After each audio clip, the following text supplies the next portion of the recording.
இந்த போட்டோல இருக்கிறது யாருன்னு உங்களுக்கு தெரியுமா? இதுதான் இஷாரா செவ்வந்தி. முழு இலங்கையுமே தெரியும். முழு இலங்கையுமே உழுக்க வச்ச ஒரு சம்பவம் நடந்துச்சுன்னு சொன்னால், கோட்ஸுக்குள்ள போயிட்டு ஒரு துப்பாக்கி சூட்டு நடந்துச்சு. அந்த துப்பாக்கி சூட்டுக்கு காரணமானவங்க தான் இந்த இஷாரா செவ்வந்தி.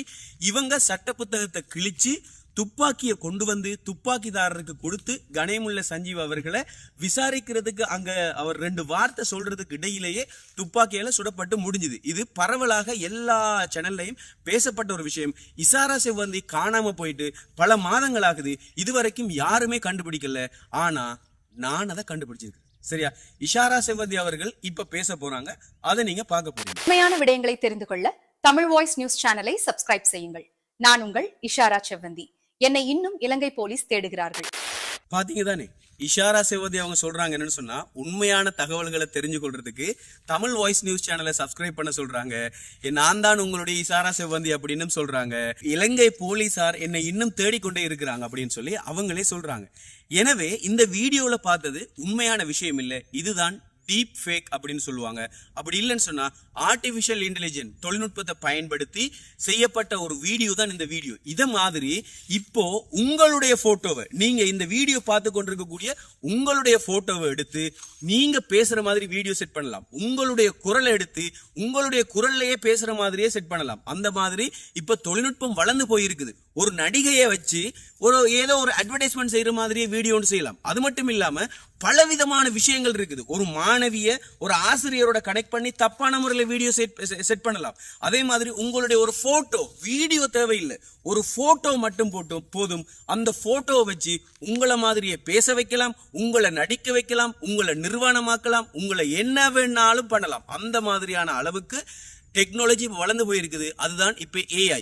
இந்த ஏஐயை பயன்படுத்தி இப்ப சோசியல் மீடியாவில் நிறைய பேர் என்ன வீடியோ செய்யறாங்கன்னு சொன்னா, ராஜராஜ சோழன் கையில போன் இருந்தா அந்த போனை வச்சு அவர் விளாக் செய்யற மாதிரியும், அதே மாதிரி வயசு போன பாட்டிமாரெல்லாம் வந்துட்டு பைக் ஓடுற மாதிரியும், பல விதமான முறைகள்ல தூசணத்துல நியூஸ் சொல்ற மாதிரியும், இந்த மாதிரி பலவிதமான விஷயங்களை ஆர்டிபிஷியல் இன்டெலிஜென்ஸை பயன்படுத்தி இப்ப இருக்கக்கூடிய பரம்பரைகள், இப்ப இருக்கக்கூடிய இளைஞர்கள் இந்த மாதிரி விஷயத்தை செய்து கொண்டு வராங்க. இது ஒரு பாரதூரமான விஷயம். வீட்டுல போன் பாவிக்கக்கூடிய மாணவர்கள் இருப்பாங்க, அந்த மாணவர்களுடைய பெற்றோர் இருப்பீங்க. உங்களுக்கான விழிப்புணர்வு, அதே போன்று சமூகத்தில் இருக்கக்கூடிய எல்லோருக்குமான விழிப்புணர்வு தான் இது. இப்போ ஒரு வீடியோ பார்த்துட்டு சாதாரணமா ஒரு பாட்டி கிட்ட நாங்க சொல்றோம் என்னன்னு சொன்னா, ஒரு வீடியோ ஒன்றை காட்டுறோம். அந்த வீடியோல என்ன இருக்குன்னு சொன்னா, என்னது ஒரு டைனோசர் வந்த மாதிரி, டைனோசர் துரத்திட்டு போற மாதிரி எல்லாம் நாங்க வீடியோ ஒன்றை காட்டுறோம். இந்த வீடியோ காட்டினது பிறகு நான் அந்த பாட்டிமார் வந்து சொல்றாங்க என்ன தெரியுமா, இங்க பாருங்க போன்ல நான் பார்த்தேன் இப்படி ஒன்று சொல்றாங்க. இப்ப கிட்டத்துல ஒரு அம்மா என்கிட்ட சொல்றாங்க, பாத்தீங்களா ஜனாதிபதி இப்படி செய்துட்டாரு, ஜனாதிபதி அவர் வாயால சொல்றாரு விளையிட்டா அப்படின்னு ஒரு விஷயத்த சொல்றாங்க. அப்ப நான் கேட்டேன் எங்க கேட்டதுக்கு பிறகு போன்ல பார்த்தேன். அட அது உண்மை இல்லை, அது ஏஐ. என்ன நீங்க சொல்றீங்க, அவரே பேசுறாரு, நான் கேட்டேன் அப்படின்னு சொல்றாங்க. அப்போ நல்லா யோசிச்சு பாருங்க, ஒருத்தரை நம்ப வைக்கிற அளவுக்கு விளையிட்டா, ஒருத்தர் நம்ப வைக்கிற அளவுக்கு ஒரு விஷயத்தை செய்ய முடியும் அப்படின்னு சொன்னா அது ஏஐயால முடியும். சரி, ஆர்டிபிஷியல் இன்டெலிஜென்ஸ் தொழில்நுட்பத்தை பயன்படுத்தி செய்ய முடியும். இந்த விஷயம் ஒரு பாரதூரமான ஒரு விஷயம். இது கத்தி மாதிரி, 2 பக்கம் கூறுள்ள கத்தி மாதிரி. இந்த ஒரு பக்க கூரை பயன்படுத்தி கழுத்தை வெட்டலாம் விளையிட்டா, மறுபக்க கூரை பயன்படுத்தி மரக்கறியும் வெட்டலாம். வீட்டுல இருக்கக்கூடிய கத்தியில உள்ள பிழை இல்லை. அந்த கத்தியால மரக்கறி வெட்டி அந்த மரக்கறியை சமைச்சோம்னு சொன்னா அது எங்களோட வீட்டு தேவைக்கு பயன்படுது. அதே கத்தியை எடுத்து ஒருத்தர் கழுத்துல வச்சு அறுத்தோம்னு சொன்னா அது கொலை செய்யறதுக்கு பயன்படுது. எனவே இந்த ஆர்டிபிஷியல் இன்டெலிஜென்ஸ், இந்த தொழில்நுட்பம் இதெல்லாம் வளர்ந்து வந்திருக்குது. இது நல்ல விஷயத்துக்கும் பாவிக்கலாம், கெட்ட விஷயத்துக்கும் பாவிக்கலாம். இப்ப இருக்கக்கூடிய பெற்றோர் பிள்ளைகளுக்கு நீங்க போனை வாங்கி கொடுத்துடுறீங்க, திடீர்னு டப்புன்னு போனை வாங்கி கொடுத்துடுறீங்க. அந்த பிள்ளைகள் என்ன செய்யுதுகள், என்ன பார்க்குதுகள், என்னத்தை படிக்குதுகள், இந்த விஷயங்கள் எதுவுமே நீங்க பாக்குறது இல்லை. ஏனென்றா உங்களுக்கே சரியான முறையில் போன் பாவிக்க தெரியாது. உங்களோட பிள்ளைகள்கிட்ட நீங்க காட்டுறீங்க, இந்த மகள் இங்க வாங்க, இந்த வாட்ஸ்அப்ல ஒரு மெசேஜ் ஒன்று போடணும், கொஞ்சம் பாருங்க என்னண்டு என்று சொல்லி நீங்க தான் கேட்குறீங்க. மகள் இங்க வாங்க, புதுசா ஏதோ ட்ரெஸ் வந்திருக்காமே, கொஞ்சம் தேடி பாக்குறீங்களா அப்படின்னு சொல்றீங்க. மகள் இங்க கொஞ்சம் வாங்க, இந்த ஏரியால ஒரு ஆக்சிடென்ட் நடந்துட்டாமே, போன்ல கொஞ்சம் அடிச்சு பாருங்கன்னு சொல்லி மகளை கூப்பிட்டு மகனை கூப்பிட்டு உங்களோட பிள்ளைகளை வச்சுதான் நீங்க போன் பாவிக்கிறீங்களோ தவிர உங்களுக்கு போன் பாவிக்க தெரியாது. இந்த விஷயங்கள் எல்லாம் வரும்னு தெரிஞ்சுதான் 2012ஆம் ஆண்டுல இருந்து 2016-17ஆம் ஆண்டு கால பகுதிக்குள்ள நான் பாடசாலை மாணவர்களுடைய பாடத்தை வீடியோ மூலமாக கிரியேட் பண்ணி அதை வந்துட்டு தொழில்நுட்ப ரீதியாக அவங்க படிக்கணும்ன்றதுக்காக வேண்டி பாடசாலைகளுக்கு கொண்டு போனேன். அங்க ஆசிரியர்கள் என்ன தெரியுமா சொன்னாங்க, எனக்கிட்ட சொன்ன கதை என்ன தெரியுமா, உங்களுக்கு என்ன தலை சரி இல்லையா, எதிர்காலத்தில் இப்படி செய்யறேன்னு சொல்றீங்களே நீங்க, நான் சொல்றேன் எதிர்காலத்தில் வந்துட்டு பிள்ளைகள் போன்ல படிக்குங்கள், தொழில்நுட்பங்கள்ல படிப்பாங்க, இதை மல்டிமீடியாவில் போட்டு காட்டுங்க, மல்டிமீடியாவில் ஸ்கூலுக்குள்ள வரும் அப்படின்னு சொன்ன பிறகு என்ன கதைக்கிறீங்க நீங்க? டிவி கம்ப்யூட்டர்லாம் கொண்டு வந்து ஸ்கூலுக்குள்ள கம்ப்யூட்டர் படிக்கிறதுக்கு காட்டலாம், டிவியெல்லாம் கொண்டு வந்து படமா போட்டு காட்டுவாங்க, அதுக்கெல்லாம் ஆசிரியர்கள் இருக்கிறாங்க, அதுக்கு தான் பிளாக் போர்டு இருக்குது, சோக் பீஸ் இருக்குது, சம்பளம் கொடுத்து வச்சிருக்காங்க, ஆசிரியர்கள் அதை விளங்கப்படுத்துவாங்க அப்படின்னு சொல்லி ஸ்கூல்ல நிறைய பேர் என்ன ரிஜெக்ட் பண்ணாங்க. விளங்கிட்டா? அதே மாதிரி கல்வி திணைக்களத்துக்கு கூட நான் இப்ப கிட்டத்தில் சமீபத்தில் போட்டேன். அவங்க என்ன தெரியுமா சொன்னாங்க, ஒரு கல்வியை ஒரு பாட புத்தகத்தில் இருக்கிற பாடத்தை நீங்க மறுபடியும் அதை ரீக்ரியேட் பண்றதுன்றது ஒரு சட்டவிரோதமான ஒரு விஷயம், இதுல நீங்க செய்யக்கூடாது அப்படின்னு சொன்னாங்க. நான் சொல்ற விஷயத்தையே அவங்க புரிஞ்சு கொள்றாங்கல்ல.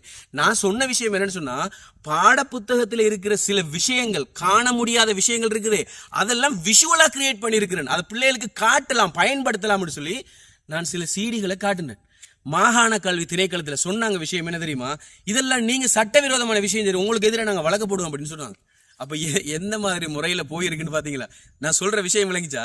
இப்ப உதாரணமாக ஒரு பிள்ளைக்கு ஒரு வரலாறு பாடத்தை படிப்பிக்கணுமா இருந்தா, கல்லொன்றால் மற்றொரு கல்லை அடித்து அதன் ஒரு பகுதியை அகற்றி கூர்மையான ஆயுதங்களை செய்தலே இதன் ஆரம்ப கட்டமாக அமைந்தது அப்படின்னு சொல்லி ஆயுதங்களை கண்டுபிடிச்ச விஷயங்களை நாங்க பிள்ளைகளுக்கு படிச்சு கொடுக்குறோம். 6ஆம் ஆண்டுல இருந்து ஸ்டார்ட் ஆகுது.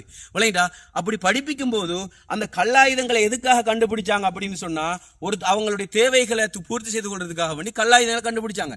இவ்வாறான முயற்சிகளில் இறங்கிய முதல் மனிதன் ஹோமோ ஹபிலஸ் எனப்பட்டான் அப்படின்னு சொல்றாங்க. புத்தகத்துல ஒரு வரையப்பட்ட ஒரு படம் மட்டும்தான் இருக்குது.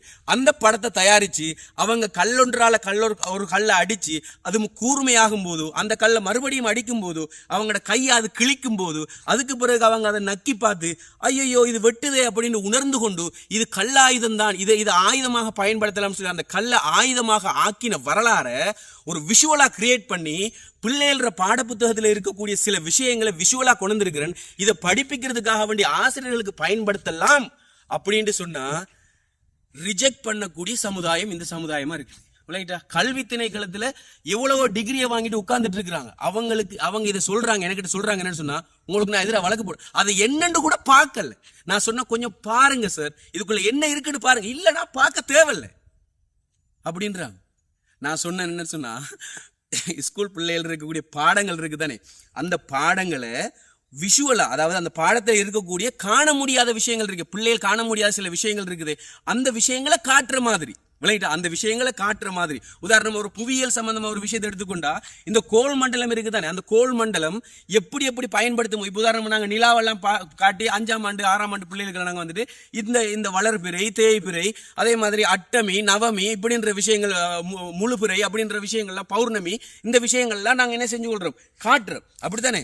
அப்போ அமாவாசை இரவுண்டா எப்படி வருது, அது இருட்டாக இருக்கும். அப்போ வளர்பிறை எப்படி இருக்கும், தேய்பிறை எப்படி இருக்கும், இது எத்தனையாவது நாள், 21வது நாள் எப்படி இருக்கும், 8வது நாள் இது எப்படி இருக்கும், 3வது நாள் இது எப்படி இருக்கும் அப்படின்ற விஷயத்தை காட்டுறதுக்கு ஒரு உலகத்தை வச்சு, ஒரு சூரியனை வச்சு, நிலா அப்படி ஓடும் போது இந்த சூரியன் வெளிச்சத்துல இந்த நிலா இந்த பூமிக்குள்ள எப்படி தெரியும் அப்படின்றத ஒரு அனிமேஷன் மூலமா காட்டுறதுக்கு இந்த தொழில்நுட்பத்தை பயன்படுத்தலாம். இந்த தொழில்நுட்பங்கள் எல்லாம் வாரத்துக்கு முன்னால இதை நான் மெனுவலாவே செய்து பாடமா கிரியேட் பண்ணி கொண்டு போயிட்டு காட்டினா அவங்க என்ன சொல்றாங்க தெரியுமா, உங்களுக்கு தலை சரி இல்லையா, டிவியை கொண்டு படிப்பிக்க இயலாதுன்னு சொல்லி ஸ்கூலுக்குள்ள ஆசிரியர்கள் சொல்றாங்க.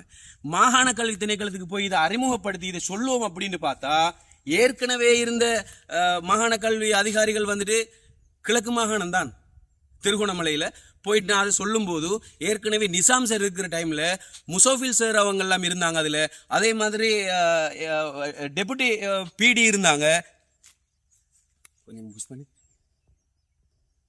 டிப்யூட்டி பிடியாக உனைசர் இருந்தாங்க. அப்படியாப்பட்ட காலத்துல நான் கொண்டு போய் காட்டும் போது அவங்க சொன்னாங்க என்னன்னு சொன்னா, இதை ஸ்கூல்களுக்கு நாங்க ப்ரொமோட் பண்ணுவோம் அப்படின்னு சொன்னாங்க. அதுக்கு பின்னால இவங்களுடைய இந்த விஷயம் எல்லாம் மாறி போயிட்டுது. அப்படி மாறி போற சந்தர்ப்பத்துல புதியவங்க வந்திருந்தாங்க. இப்போ ஒரு மிஸ் வந்திருக்கிறாங்க. அந்த மிஸ் கிட்ட போய் கேட்கும்போது அவங்க சொன்னாங்க, இந்த டிபார்ட்மெண்ட்டுக்குரியவங்க இங்க இருக்காங்க, அவங்கள்ட்ட போய் கேளுங்க அப்படின்னு சொன்னாங்க. அங்க போய் கேட்டா அவங்க சொல்ற விஷயம் என்னண்டா, உங்களுக்கு நான் வழக்கு போடுவேன் அப்படின்னு சொல்றாங்க. சார், நான் பாடப்புத்தகத்தை அப்படியே மாத்தல சார், பாடப்புத்தகத்தில் வரக்கூடிய விஷயங்களை மாணவர்களுக்கு விளங்குற மாதிரி ஒரு விஷுவலா கிரியேட் பண்ணியிருக்கிறேன். இதனால பிள்ளைகள் டியூஷனுக்கு போயிட்டு, இப்ப நிறைய பிள்ளைகளுக்கு டியூஷன் போறதுக்கு காசு இல்லை, அப்படியாப்பட்ட பிள்ளைகளுக்கு பிரயோஜனமா இருக்கும். அது மட்டும் இல்லாம ஒரு 40 நிமிஷம் நம்ம ஸ்கூலுக்குள்ள படிப்பிக்கக்கூடிய அந்த பாடத்தை ஒரு 20 நிமிஷத்துக்குள்ள விளங்கப்படுத்தலாம்னு சொன்னா அவர் வழக்கு போடுவேன்ற விளங்கிட்டா. அப்போ இனிமேலும் இந்த பிள்ளைகளுக்கு தொழில்நுட்பத்தை காட்டுறதுக்கு கல்வி திணைக்களமே இப்படி இருந்தா பெற்றோருக்கு என்ன தெரிய போகுது? உண்மையான விஷயம்தான். மாணவர்கள் சீர்கட்டு போறக்கூடிய நிலைமைகள் ஏற்படும். மாணவர்களுக்கு எதுவுமே தெரியாது. இந்த ஏஐக்குள்ளே சிக்கி சின்னாபின்னம் ஆகி போயிருவாங்க.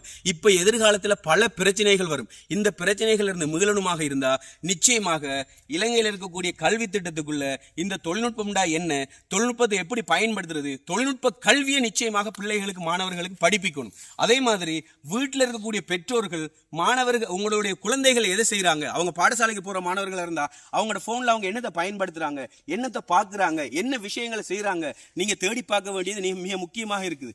அதே போன்று ஒரு மாணவியினுடைய ஒரு போட்டோவை எடுத்து நிர்வாணமாக்கி ஒரு மாணவன் பிளாக்மெயில் பண்ணலாம். ஒரு டீச்சர் போட்டோ எடுத்து அவங்களுக்கு அதை அனுப்பி இங்க பாருங்க உங்களோட போட்டோ இப்படி லீக் ஆகிருக்கு அப்படின்னு சொல்லி சில இன்டர்நெட்ல போட்டு பலவிதமான விஷயங்களை செய்யலாம். இதுல இருந்து மீள்றதுக்கு என்ன செய்யலாம் அப்படின்ற விஷயத்தை சொல்லி கொடுங்க. விளங்கிட்டா? இந்த மாதிரியான விஷயம் உங்களுக்கு யாருக்காவது நடக்குமாக இருந்தா, ஒரு இவை தெரியாதவங்க நிறைய பேர் இருப்பாங்க, இது எப்படி வந்துச்சுன்னு அவங்களுக்கும் தெரியாது, வெளியால சொல்றதுக்கும் வெக்கம், அப்படியாப்பட்ட விஷயங்கள்லாம் இருக்குது. இது பெண்களுக்கு மட்டும் இல்ல, ஆம்பளை பிள்ளைகளுக்கும் இந்த மாதிரி விஷயங்கள் இருக்குது. அப்போ இப்படியாப்பட்ட விஷயத்துல நீங்க மாட்டினீங்களா இருந்தா நிச்சயமாக சைபர் கிரைம் டிபார்ட்மெண்ட் இருக்கு தானே, அங்க இருக்கக்கூடிய அதிகாரிகளோட பேசி இந்த விஷயத்தை நீங்க சொல்லி இதை தடுக்கலாம். அதாவது சோசியல் மீடியாவில் வேற இன்டர்நெட்ல போறதை தடுக்கிறதுக்காக வேண்டி முதலாவது கட்டமாக அதை செய்யுங்க. அதே மாதிரி பெண்கள் மற்றும் சிறுவர்கள் பாதுகாப்பு திணைக்களம் இருக்கு தானே, அங்க போயிட்டு நீங்க ஒரு கம்ப்ளைண்ட் பண்ணுங்க. ஒரு பொம்பளை பிள்ளைக்கு, ஒரு பெண்ணுக்கு, யாருக்கு மாணவி மட்டும் இல்ல, வீட்டில் இருக்கக்கூடிய யாராக இருந்தாலும் சரி, இல்லாட்டி சும்மா வீட்டில் இருக்கக்கூடிய ஒரு யுவதியா இருந்தாலும் சரி, ஒரு வயசான ஆளா இருந்தாலும் சரி, யாரா இருந்தாலும் சரி, உங்களுக்கெல்லாம் இப்படி ஒரு விஷயம் நடக்குமாக இருந்தா அந்த விஷயத்தை பத்தி கட்டாயமா கம்ப்ளைண்ட் பண்ணுங்க. அதுல இருந்து மீள்றதுக்கான விஷயத்தை பாருங்க. ஆண்களும் தான், ஆண்களுக்கும் உங்களுக்கும் ஏதாவது இருந்துச்சுன்னு சொன்னா போலீஸ்ல போயிட்டு நீங்க அதை புகார் கொடுங்க. வெட்கப்படாதீங்க, தயவு செய்து நீங்க தயங்கி நிக்காதீங்க அப்படின்னு சொல்லி கேட்டுக்கொள்றோம். தயங்கி நிக்கிறதால நாம ஒரு குற்றவாளி வளர்த்து கொண்டே இருக்கிறோம். அப்போ இதை நாங்க இல்லாமக்கிறதுக்கு என்ன செய்யலாம் அப்படின்ற விஷயத்தை பிள்ளைகளுக்கு நீங்க கற்றுக் கொடுங்க. இதனால வரக்கூடிய விபரீதங்களை கட்டாயமா ஒரு பாடசாலைகளையும் கற்பிக்கப்பட வேண்டும். அதே மாதிரி இலங்கையில ஒரு புதிய சட்டம் கொண்டு வரப்பட வேண்டும் என்று சொன்னா, புதிய தொழில்நுட்பத்தின் மூலமாக ஒருவருடைய ஒரு ரகசியத்தை இல்லாத ஒன்றை வெளிப்படுத்தி காட்டுறதன் மூலமாக அவர்கள் என்னென்ன விஷயங்களுக்கு ஆளாகிறாங்களோ அதுக்கு சட்ட நடவடிக்கை எடுத்து தகுந்த தண்டனை வழங்குறதுக்காக வேண்டி ஒரு சட்டம் ஒன்றும் புதிதாக கொண்டு வரப்பட வேண்டும். இந்த விஷயங்கள் எல்லாம் மக்களுக்கு தெரியணுன்றதுக்காக தான் நான் உங்களுக்கு கத்தி சொல்றேன். எவ்வளவோ நல்ல விஷயங்களை நான் பேசி போடுவேன், சரியா? நிறைய பேர் அதெல்லாம் பார்க்க மாட்டாங்க. ஏன் தெரியுமா? தேவையானது தானே, தேவையானதை படித்தா தான் நாங்கள் முன்னேறுவோமே. முன்னேற்றத்துக்கான வழிகள் நிறைய பேருக்கு இல்லை. கசப்பாக இருந்தாலும் இது உண்மைதான். நிச்சயமாக இதை மற்றவங்களுக்கு தெரிஞ்சு கொள்றதுக்காக வேண்டி கட்டாயமா கமெண்ட்ல தெரியப்படுத்துங்க. உங்களுக்கு தெரிஞ்ச விஷயம் தொழில்நுட்ப ரீதியாக ஏதாவது தெரிஞ்சா கட்டாயமா சொல்லுங்க, நான் அதை தெரிஞ்சு கொள்றேன். அதே மாதிரி பாடசாலை மாணவர்களுக்கு எல்லாருக்கும் இதை அனுப்பி வைங்க, ஆசிரியர்களுக்கு எல்லாருக்கும் இதை அனுப்பி வைங்க. முக்கியமாக ஆசிரியர்கள், இந்த பொறுப்புல இருக்கக்கூடிய ஒவ்வொருத்தருமே இப்ப இருக்கக்கூடிய டெக்னாலஜியை பிள்ளைகள் தவறான முறையில் பயன்படுத்தாம நல்ல விஷயங்களுக்கு பயன்படுத்தலாம். உதாரணமாக என்ன தெரியுமா?